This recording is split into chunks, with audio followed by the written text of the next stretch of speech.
Hello student, मेरा नाम है श्रद्धा सिंह और आज की इस वीडियो में मैं आप सबका स्वागत करती हूँ। जैसा कि इसकी पहली वीडियो में हमने देखा हुआ है बॉन्ड पैरामीटर मतलब बंध प्रांचल। इसका फर्स्ट टॉपिक हमने इसके पहले की वीडियो में देखा हुआ है, उसमें बॉन्ड लेंथ के बारे में बात की गई है। आज हम जिस टॉपिक के बारे में बात करने जा रहे हैं वो है बॉन्ड एंगल, जिसे बंध कोण के नाम से जाना जाता है। यदि आप तैयारी कर रहे हैं क्लास 11 12 या बीएससी की तैयारी कर रहे हैं और साथ ही साथ यदि कॉम्पिटिटिव एग्ज़ाम की तैयारी कर रहे हैं तो इन सब क्लासेस के लिए आपको ये वीडियो बहुत ज़्यादा हेल्पफुल रहेगी। जैसा बॉन्ड एंगल, तो सबसे पहले अपन इसकी परिभाषा देखते हैं कि इसकी परिभाषा होती क्या है। तो इसकी परिभाषा है किसी यौगिक की संरचना में उसके केंद्रीय परमाणु पर बनने वाला कोण बंध कोण कहलाता है। अब यहाँ बात उठती है कि यौगिक, हम यौगिक के बारे में क्या जानते हैं, तो दो परमाणु जब आपस में मिलते हैं तो वो किसका निर्माण करते हैं, अणु का निर्माण करते हैं,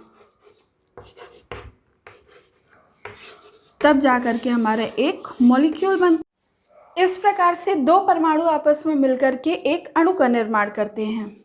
ये हो गया अणु। दो हाइड्रोजन एटम आपस में मिले हैं, इसलिए किस अणु का निर्माण हो रहा है, H2 अणु या H2 मॉलिक्यूल का निर्माण हो रहा है यहाँ पर। इसी तरह यदि अपन H2O के बारे में जानते हैं, जल, जिसका मॉलिक्यूलर फॉर्मूला होता है H2O, तो इस प्रकार से एक हाइड्रोजन अणु बना और इस पर जब जल की क्रिया होती है, जल के अणु की क्रिया होती है, मतलब ऑक्सीजन का एटम जा कर के इससे क्रिया करता है, तब ये क्या बनाता है, एक जल का अणु बनाता है, जिसकी संरचना ये होती है। तो इस प्रकार यदि कहा जाए कि यौगिक क्या होता है, तो किसी अणु परमाणु या आयन से एक निश्चित मात्रा में जब ये मिलते हैं तो ये यौगिक का निर्माण करते हैं। जैसा कि अभी हमने देखा कि दो हाइड्रोजन परमाणु मिले जो आपस में हाइड्रोजन अणु का निर्माण करते हैं। ये हाइड्रोजन अणु ऑक्सीजन से क्रिया करके हमारा जल का एक अणु तैयार करता है। अब इस यौगिक को लेकर के यदि अपन चलें H2O को, तो इसमें देखा जाए कि केंद्रीय परमाणु क्या होगा, केंद्रीय परमाणु वो होगा जो अपनी सतह देगा इस अभिक्रिया को संपन्न होने के लिए। तो वो कौन होगा, ऑक्सीजन होगा। क्यों होगा, क्योंकि यहाँ हाइड्रोजन 2 की संख्या में उपस्थित है और केंद्र में वही परमाणु उपस्थित हो सकता है जिसकी न्यूनतम संख्या हो। यहाँ न्यूनतम संख्या किसकी है, ऑक्सीजन की, इसलिए यहाँ न्यूनतम परमाणु के रूप में कौन उपस्थित है, ऑक्सीजन। किसी यौगिक की संरचना में उसके केंद्रीय परमाणु पर बनने वाला कोण बंध कोण कहलाता है। अब केंद्रीय परमाणु क्या हो गया, अपना ऑक्सीजन, और इसके सराउंडिंग में जो एटम पाए जा रहे हैं वो है हाइड्रोजन। अब इनमें जितना बॉन्ड बनेगा वो बॉन्ड कहलाता है आपका बंध कोण या बॉन्ड एंगल। H2O में 104.3 पाया जाता है बॉन्ड एंगल।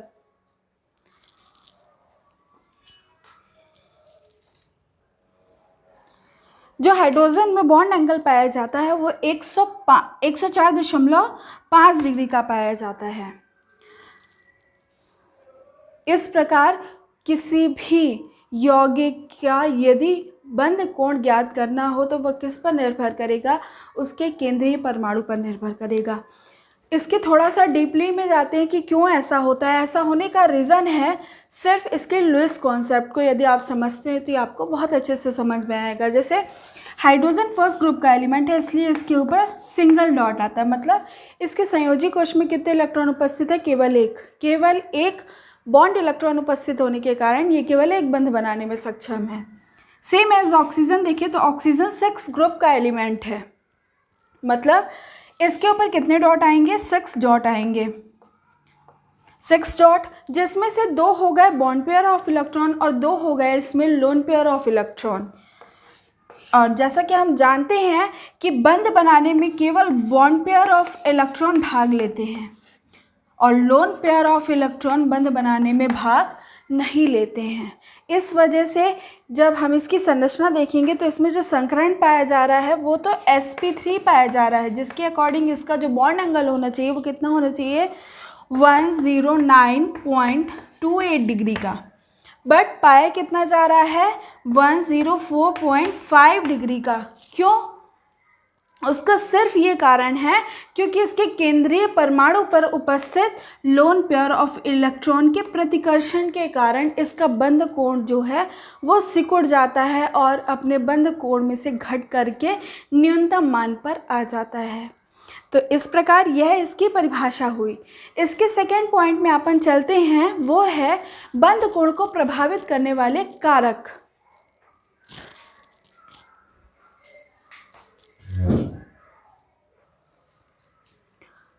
इसको प्रभावित करने वाले कारकों के बारे में अपन बात कर रहे हैं। सेकेंड पॉइंट में कौन कौन से पॉइंट इसको इफेक्ट करते हैं, वो है, पहला है केंद्रीय परमाणु का संकरण।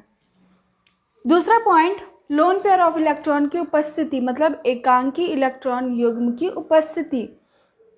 तीसरा पॉइंट है केंद्रीय परमाणु की विद्युत ऋणात्मकता, मतलब जो सेंट्रल एटम है उसकी इलेक्ट्रोनिगेटिविटी कितनी है, यदि अधिक है तो क्या डिफरेंस आएगा और कम है तो क्या डिफरेंस आएगा। सेम एज जो केंद्रीय परमाणु के चारों ओर परमाणु उपस्थित हैं उनकी इलेक्ट्रोनिगेटिविटी का क्या प्रभाव पड़ेगा इस पर, इसके बंध कोण पर। और लास्ट आता है इसके सराउंडिंग एटम का साइज, जितना बड़ा होगा तो क्या प्रभाव पड़ेगा और जितना छोटा होगा उसका क्या प्रभाव पड़ेगा। आइए एक एक पॉइंट को अपन क्लियरली देखते हैं।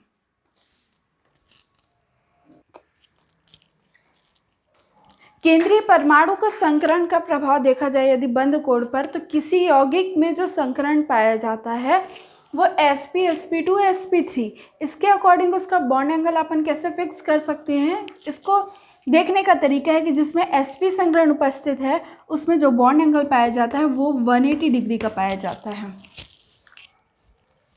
sp2 जिस यौगिक में है संकरण उसमें 120 डिग्री का बॉन्ड एंगल पाया जाता है।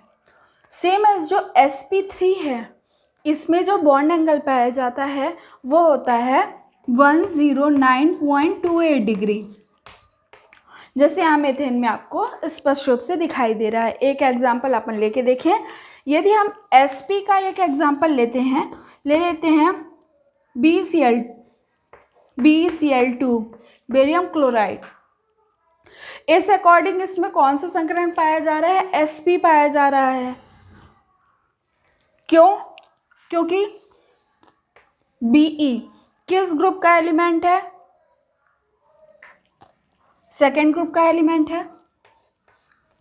इसमें कितने हाइड्रोजन या कोई हेलोजन परमाणु उपस्थित है, तो 2 की संख्या में उपस्थित है, उनका नंबर आपने लिख दिया। और साथ ही साथ इसमें यदि कोई चार्ज है तो और नहीं है तो 0 डिवाइडेड बाय 2। ये इसका फॉर्मूला होता है फाइंड करने का, मेरी पिछली वीडियो में डला हुआ है, आप देख सकते हैं। जब इसको सॉल्व करेंगे तो कितना आता है, इसमें 2 आता है। मतलब इसमें कक्षकों की संख्या कितनी है, 2, और 2 कक्षक वाला यदि कोई संकरण है तो वो कौन सा होता है, sp संकरण होता है। अब इसके अपन संरचना देखें तो B क्या हो गया, केंद्रीय परमाणु, क्योंकि इसकी न्यूनतम संख्या में यह परमाणु उपस्थित है। और क्लोरीन किधर आ जाएगा, इसके दोनों साइड आ जाएगा। इस प्रकार इसका जो बॉन्ड एंगल बनेगा वो कितने का बनेगा, 180 डिग्री का बनेगा। साथ ही साथ इसका यदि लुईस स्ट्रक्चर आप क्लियर करना चाहते हैं तो बेरियम सेकेंड ग्रुप में पाया जाता है, मतलब इसमें कितने डॉट पाए जाएंगे, 2 डॉट पाए जाएंगे। मतलब इसमें जो बॉन्डिंग इलेक्ट्रॉन की संख्या है वो कितनी है, 2 है। सेम एज जो क्लोरीन है वो ग्रुप नंबर 17 या 7 ग्रुप का एलिमेंट है। इस अकॉर्डिंग इसके आउटर स्फीयर में जो वैलेंस इलेक्ट्रॉन की संख्या है वो कितनी है, 7 है। उसको अपन डॉट फॉर्म में इसके ऊपर यदि रखते हैं तो हम देखते हैं कि इसमें 3 लोन पेयर ऑफ इलेक्ट्रॉन है, मतलब जो बंध बनाने में भाग नहीं लेंगे। कितना बचा, सिंगल। इसलिए एक बेरियम से 2 क्लोरीन क्रिया करते हैं और क्लोराइड आयन में कन्वर्ट हो जाते हैं। ये बात हुई अपनी केंद्रीय परमाणु का संकरण यदि है तो उस पर क्या प्रभाव पड़ेगा, उसका बॉन्ड एंगल किस रूप से प्रभावित होगा। देखते हैं इसी का नेक्स्ट पॉइंट।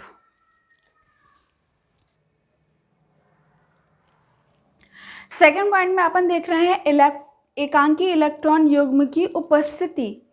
यदि किसी यौगिक में एकांकी इलेक्ट्रॉन युग्म उसके केंद्रीय परमाणु पर उपस्थित है तो उसकी उपस्थिति का क्या प्रभाव पड़ता है। अपन देखते हैं, जो बंध कोण है वो व्युत्क्रमानुपाती होता है किसके, लोन पेयर ऑफ इलेक्ट्रॉन।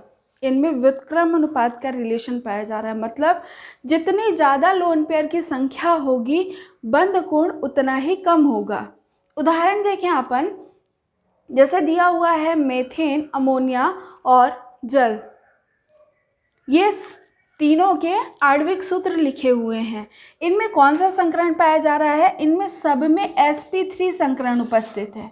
इस अकॉर्डिंग यदि इसमें संकरण पाया जाना चाहिए तो 109.828 डिग्री का पाया जाना चाहिए, पर कितना पाया जा रहा है, इसमें इतना पाया जाना चाहिए 109.28 डिग्री। बट जैसे जैसे इसमें लोन पेयर ऑफ इलेक्ट्रॉन बढ़ते जा रहे हैं, इनमें जो बॉन्ड एंगल है वो घटता जा रहा है। जैसे मीथेन के कार्बन परमाणु पर एक भी लोन पेयर ऑफ इलेक्ट्रॉन उपस्थित नहीं है, इसलिए इसमें नॉर्मल बॉन्ड एंगल है। पर नाइट्रोजन में देखें, अमोनिया में जब आते हैं तो इसका केंद्रीय परमाणु नाइट्रोजन हो जाता है। ये 5th ग्रुप का एलिमेंट है। इस अकॉर्डिंग इसके ऊपर कितने डॉट आते हैं, 5 डॉट आते हैं। 1 2 3 4 5, मतलब इसके ऊपर एक लोन पेयर ऑफ इलेक्ट्रॉन उपस्थित है। इस अकॉर्डिंग इसका जो बॉन्ड एंगल है वो थोड़ा सा कम हो गया, कितने में घट करके आ गया, 107.3 डिग्री में। सेम है, जब जल का आणविक सूत्र देखते हैं अपन तो इसमें जो केंद्रीय परमाणु है वो क्या है, ऑक्सीजन। किस ग्रुप का है, फर्स्ट 6 ग्रुप का एलिमेंट है। इस अकॉर्डिंग इसके ऊपर कितने डॉट आएंगे, 6 4 5 6, मतलब कितने लोन पेयर ऑफ इलेक्ट्रॉन हो गए, 2 लोन पेयर ऑफ इलेक्ट्रॉन हो गए। तो जैसे जैसे इसमें लोन पेयर ऑफ इलेक्ट्रॉन की संख्या बढ़ती जाती है इसका बंध कोण कम होता जाता है। देखते हैं अपना 3rd पॉइंट।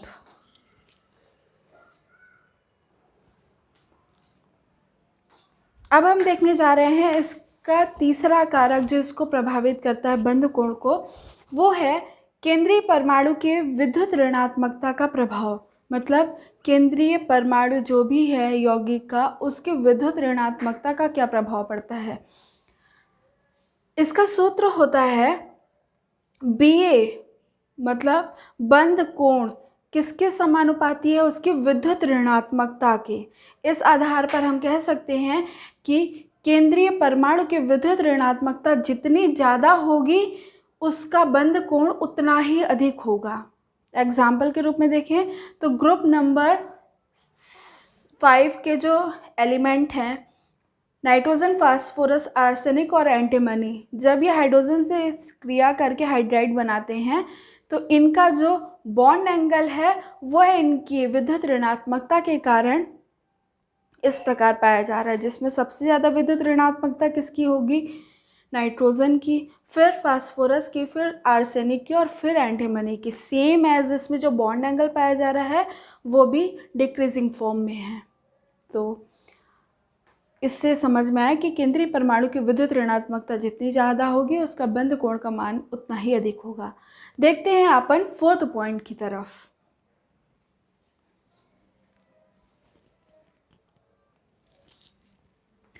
फोर्थ पॉइंट के बारे में अपन देखने जा रहे हैं, सराउंडिंग एटम की इलेक्ट्रोनिगेटिविटी का प्रभाव, मतलब विद्युत ऋणात्मकता का प्रभाव। सराउंडिंग एटम क्या हुआ, जैसे इसमें कार्बन सेंट्रल मेटल एटम है, मतलब केंद्रीय परमाणु, और हाइड्रोजन इसका क्या हो जाएगा, सराउंडिंग एटम। सेम एज उसका क्या प्रभाव पड़ता है, तो लिखा हुआ है परमाणु की विद्युत ऋणात्मकता का मान जितना ज़्यादा होगा बंध कोण उतना ही कम होगा। क्यों, क्योंकि बंध कोण और विद्युत ऋणात्मकता में जो संबंध पाया जा रहा है वो व्युत्क्रमानुपात में पाया जा रहा है। इस आधार पर अपन देखें कि जब ग्रुप नंबर 5 के एलिमेंट जिसमें नाइट्रोजन ले रहे हैं अपन, जब हेलोजन एलिमेंट के साथ हाइड्रोजन परमाणुओं के साथ क्रिया करते हैं तो हैलाइड का निर्माण करते हैं। इस आधार पर देखें फ्लोरीन, क्लोरीन, ब्रोमीन, मतलब फ्लोरीन की सबसे ज़्यादा विद्युत ऋणात्मकता होती है, फिर क्लोरीन की और फिर ब्रोमीन की। इस अकॉर्डिंग जब इससे नाइट्रोजन क्रिया करता है तो आपको ये सारे यौगिक प्राप्त होते हैं, पर इनमें जो बॉन्ड एंगल है वह इसकी इलेक्ट्रोनिगेटिविटी के कारण, सराउंडिंग एटम क्या होगा इसमें, फ्लोरीन, क्लोरीन और ब्रोमीन। इस अकॉर्डिंग इसमें जो बॉन्ड एंगल पाया जा रहा है वो सबसे ज़्यादा किसका है, जिसकी इलेक्ट्रोनिगेटिविटी सबसे कम है। और सबसे कम बॉन्ड एंगल किसका पाया जा रहा है, जिस सराउंडिंग एटम की इलेक्ट्रोनेगेटिविटी सबसे ज़्यादा है। तो ये रिलेशन होता है और इस प्रकार का सराउंडिंग एटम का इलेक्ट्रोनेगेटिविटी का प्रभाव हमको उसके बॉन्ड एंगल में देखने को मिलता है। आगे देखते हैं अगले पॉइंट में।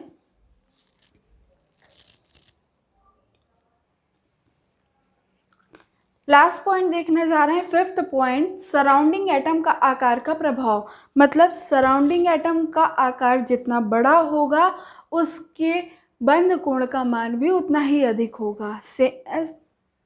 सराउंडिंग एटम का आकार जितना छोटा होगा उसका बंध कोण का मान भी उतना ही कम होगा। क्यों? क्योंकि इसमें कैसा संबंध पाया जाता है, समानुपाती का रिलेशन पाया जाता है।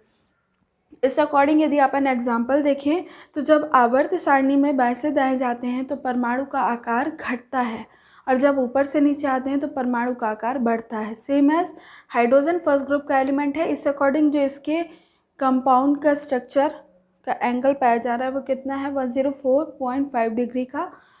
जब अपन बाएं से दाएं बढ़ते हैं तो सेवन्थ ग्रुप में फ्लोरीन के नीचे क्लोरीन आता है। इसका जो आकार पाया जा रहा है वो है 100.9 डिग्री का। तो होपली ये वीडियो आपको पसंद आई होगी, साथ ही साथ आपको एग्ज़ाम की प्रिपरेशन के लिए भी काफ़ी हेल्पफुल होगी। यदि इस वीडियो से रिलेटेड आपके कोई भी डाउट्स हैं तो वो मुझे कमेंट सेक्शन में आप कमेंट कर सकते हैं। मिलते हैं नेक्स्ट वीडियो के साथ। Thank you.